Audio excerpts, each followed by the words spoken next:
All right, we are talking F1 Formula One 2025, and boy, does it come quick. And it's going to be a long season. Maybe it shouldn't have come this quick, CJ, because we're going to be talking F1 through almost Christmas.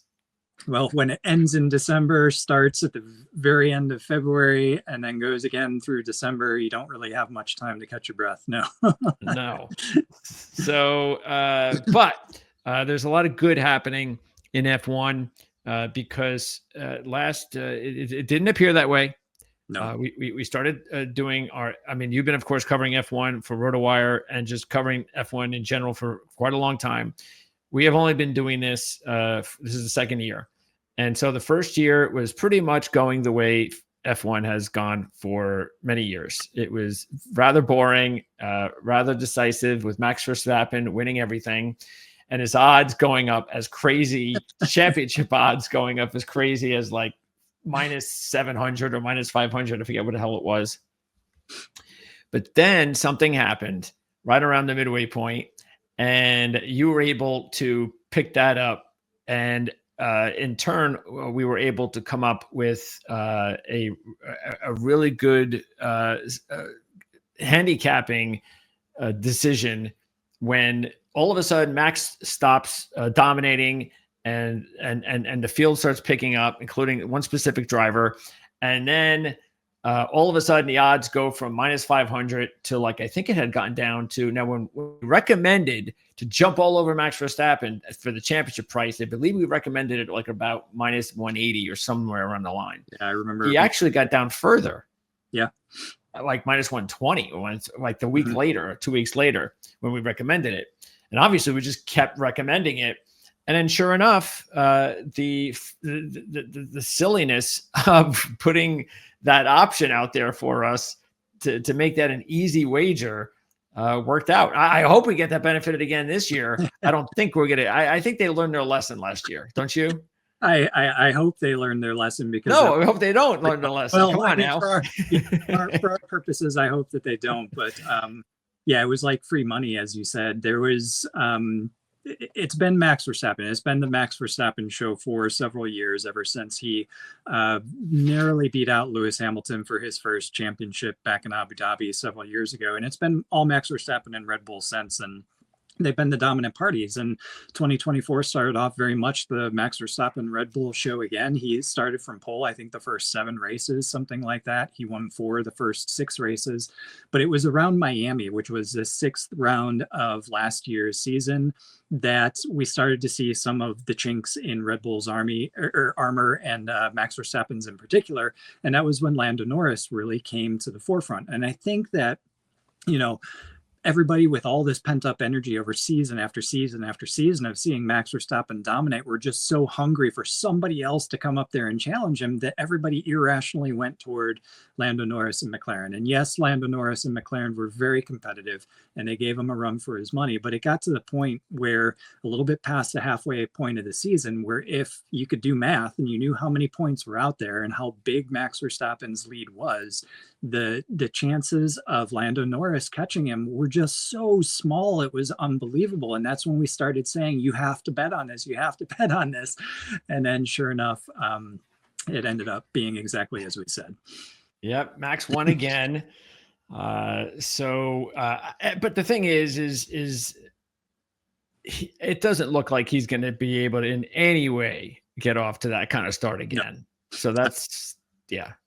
So testing times are, you can see the 24 season here before. The top half of that grid is pretty much all Max Verstappen and Red Bull. And then after that, you get, the 3-way fight with, or maybe 4-way fight with Ferrari, McLaren, and Mercedes thrown in there with Carlos Sainz and Charles Leclerc and George Russell and Lando Norris and Oscar Piastri.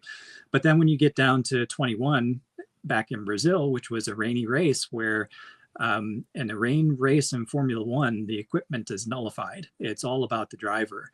And that was a wild race. And the driver that won that race, Max Verstappen, made a difference. And that absolutely sealed the deal without any question that he was going to take that championship, even though the points weren't completely mathematically locked out yet.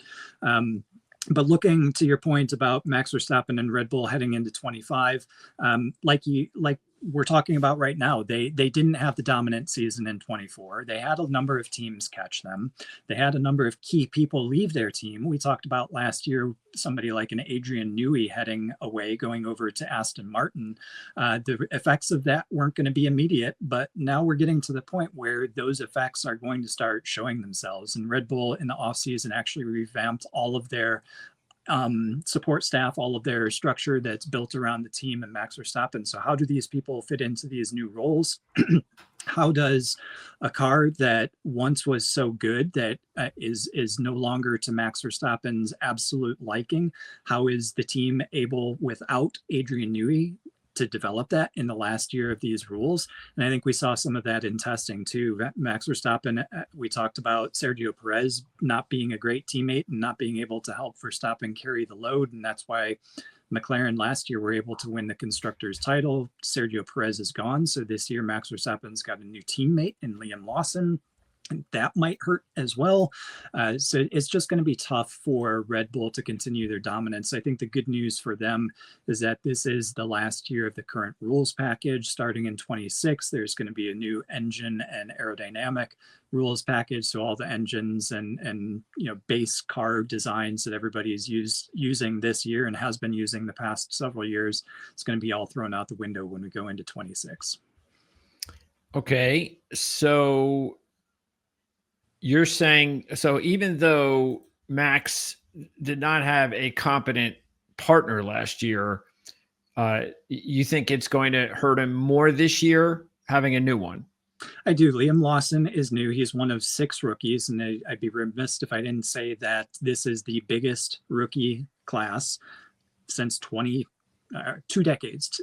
It's been over 2 decades. I want to say 2001. 2001, I believe. 2001. Since we've seen this many rookies on the grid. There are 6 of them. One of them, Liam Lawson. And yes, Liam Lawson has some Formula One experience under his belt. He's started some races.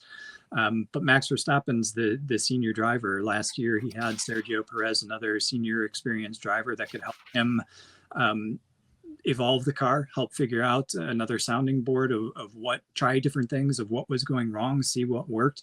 Liam Lawson, you lose a little bit of that ability without that experience of somebody like a Sergio Perez.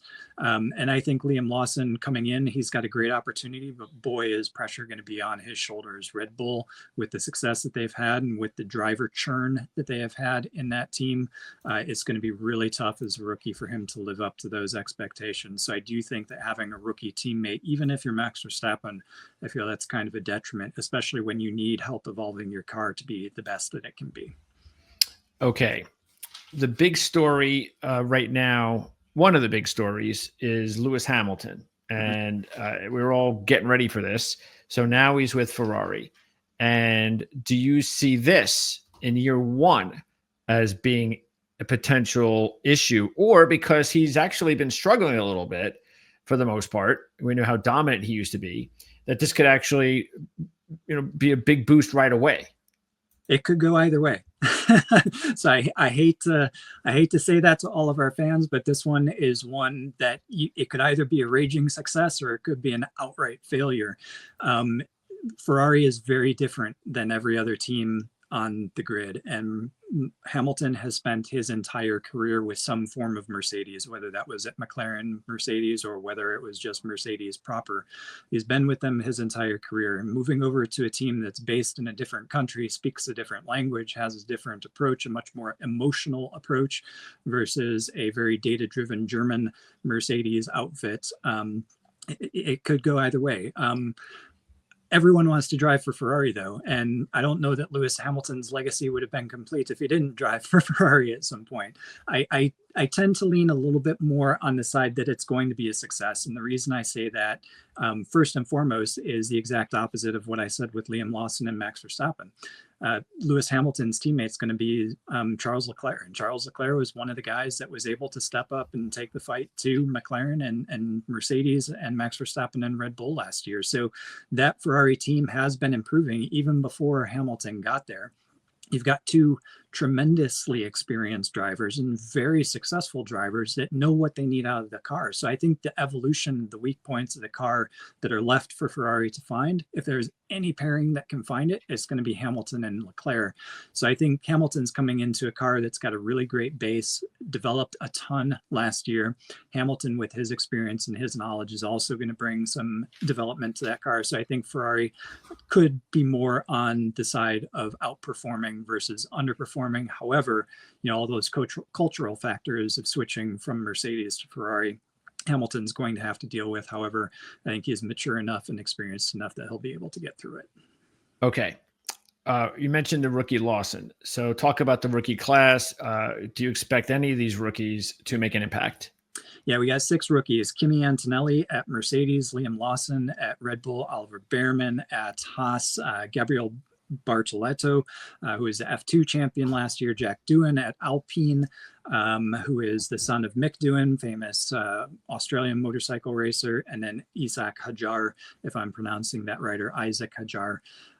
I think pressure is mostly going to be on Liam Lawson because he's stepping into Red Bull.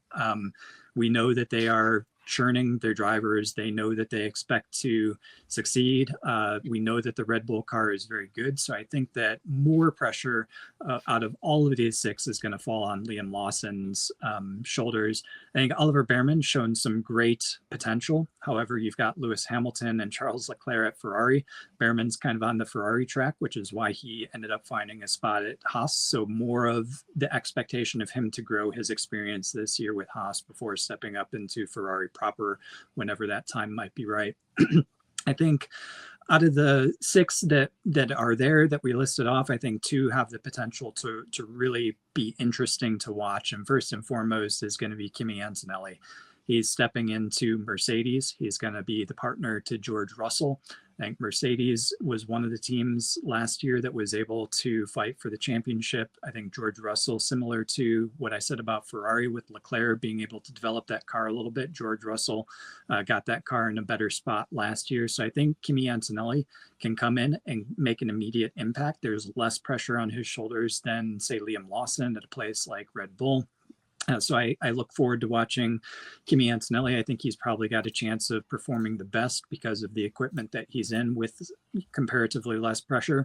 But then Gabriel Bartoletto, he is the former champion, or the F2 champion. So he's got the skill set absolutely to be able to come in here. The only thing that he's lacking is the equipment. So I think those, for me, are going to be the 2 that I watch from a results standpoint.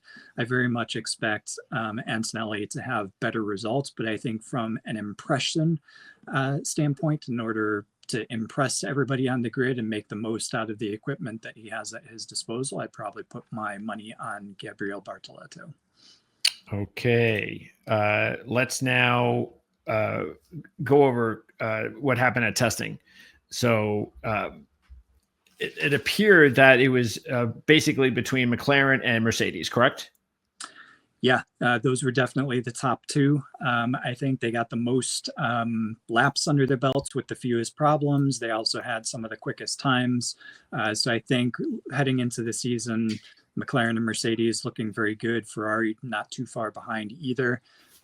Red Bull seems to be having some problems, though. Oh, Max having problems. I'm sure that everybody's crying for Max. They booed the hell out of him, didn't they? Like not too long ago. Yeah, they decided this year, instead of, it used to be that all the teams, when they introduced their new cars for the season, they would do their own kind of show and reveal. And this year, with Formula One's 75th anniversary, they decided to get them all together and put them in an arena and have it be like this concert show where they paraded the teams and the cars across. And Red Bull, Christian Horner, Max Verstappen came out to resounding boos from the crowd.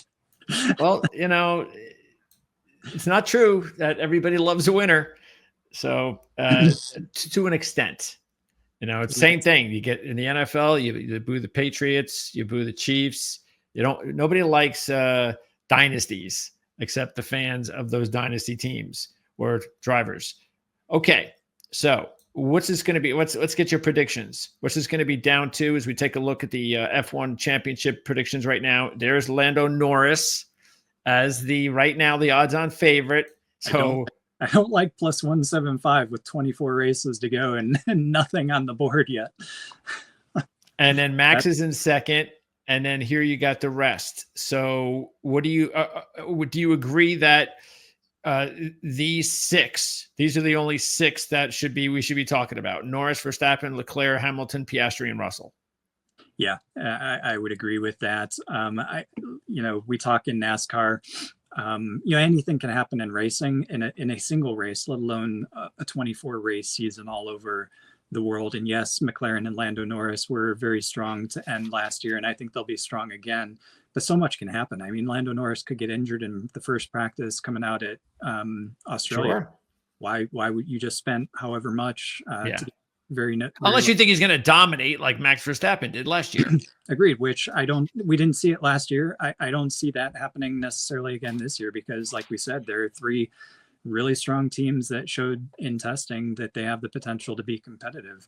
I did say Max Verstappen and Red Bull look to be in the most trouble, so I also don't like Verstappen at 3-1 despite his dominance over the past few years. I really like Charles Leclerc there at 4. I really like Hamilton there at 6, but I would say probably the best gambles on the board would probably be Piastri and Russell. Piastri was able to step up in the McLaren with Lando Norris as his teammate last year, win some races. I could see Piastri doing that again. And Piastri has actually stated that this year the championship is his goal. He's won races. He's just got to be a little bit more consistent and get the edge over Norris. He's in the exact same equipment. So why would you pay plus 175 for Norris when you can get equal Piastri for the most part at plus 9? And then also George Russell. I talked about Mercedes also doing really well in testing, and Russell being able to get that car up to speed. For him, who's also won races at a 14 number, that's also looking pretty good to me. Okay, so give me your who's winning the championship. If you just had to make the prediction right now and not worry about the odds, who do you think is winning the championship? If I am completely ignoring the odds, I would put Lando Norris at the top of my list. Just because so much momentum and so many good things going his way toward the end of 24. I think that sitting back over the winter, being able to regroup, being able to take those strong points and emphasize them for 25, I think Lando Norris comes to the top. Okay, so since we don't play that game here and we have odds, who is going to be your championship pick based on the odds? Based on the odds, I actually like Leclerc. 4-1 is a very low number, but again, it's Formula One, so you're choosing between 6 basically basic drivers. So 4-1, when you consider that, is not all that bad. Certainly better. It's more than twice the payoff of Lando Norris. I think Ferrari also made some strides last year, and I think Hamilton coming there, while it will help Hamilton certainly as he comes up to speed to have Leclerc as a teammate, I think Leclerc, with the experience of somebody like Hamilton, being able to get more out of the car will help him more, at least in this first year. Okay, and then if you had to take a long shot, Piastri or Russell, who would it be? I'd probably go with Piastri, to be honest with you, but I wouldn't sneeze at George Russell either. I want to see how it plays out at Australia just to see what the true pecking order is, because despite the fact that Lewis Hamilton had the second fastest time among championship contenders, we think, second fastest time overall in testing.